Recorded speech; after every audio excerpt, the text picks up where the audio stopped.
গাজীপুরের কাঁঠালের সুনাম রয়েছে দেশ জুড়ে।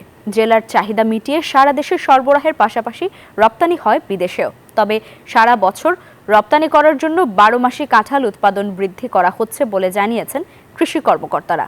জাহাঙ্গীর আলমের তথ্যচিত্রে ডেস্ক রিপোর্ট। গাজীপুরের কাঁঠালের সুনাম শুধু দেশেই না, বিদেশেও রয়েছে। মৌসুমের শুরু থেকেই বিভিন্ন স্থানে জমে ওঠে কাঁঠালের বাজার। এ জেলায় প্রতি বছর রেকর্ড পরিমাণ কাঁঠাল বিক্রি হয়।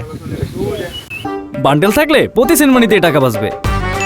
বিকাশ সেনমানি বান্ডেল কিনে জিতুন প্রতি লেনদেনে। এখানকার বিভিন্ন ইউনিয়নে বসে ছোট বড় হাট। এসব হাটে কাঁঠাল কিনতে আসেন দূর দূরান্ত থেকে ব্যবসায়ীরা। বছর থেকে এইবারে কাঁঠালের ফলন একটু ভালো হয়েছে।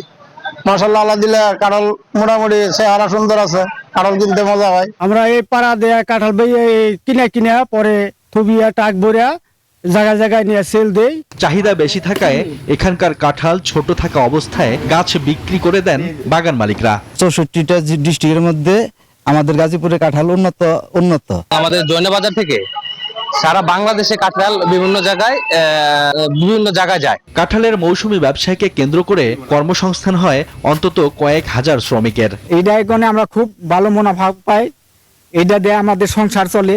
সংশ্লিষ্টরা জানান, এখন শুধু মৌসুমেই কাঁঠাল রপ্তানি হয়, তবে সারা বছর রপ্তানি করার জন্য 12 মাসি কাঁঠাল উৎপাদন বৃদ্ধি করা হচ্ছে বলেও জানান তারা। কাঁঠালের রোগবালাই দমন বা অন্যান্য পরিচর্যা নেওয়া আমরা কৃষকদের নিয়মিত প্রশিক্ষণ দিয়ে যাচ্ছি। আশা করি যে কাঁঠাল জাতীয় ফলের মর্যাদা নিয়ে উত্তরোত্তর আবাদ বৃদ্ধি করবে এবং কৃষকরা লাভবান হবে। গাজীপুরের 5 উপজেলায় 9125 হেক্টর জমিতে কাঁঠালের আবাদ হয়েছে। উৎপাদন লক্ষ্যমাত্রা ধরা হয়েছে 2,80,000 মেট্রিক টন।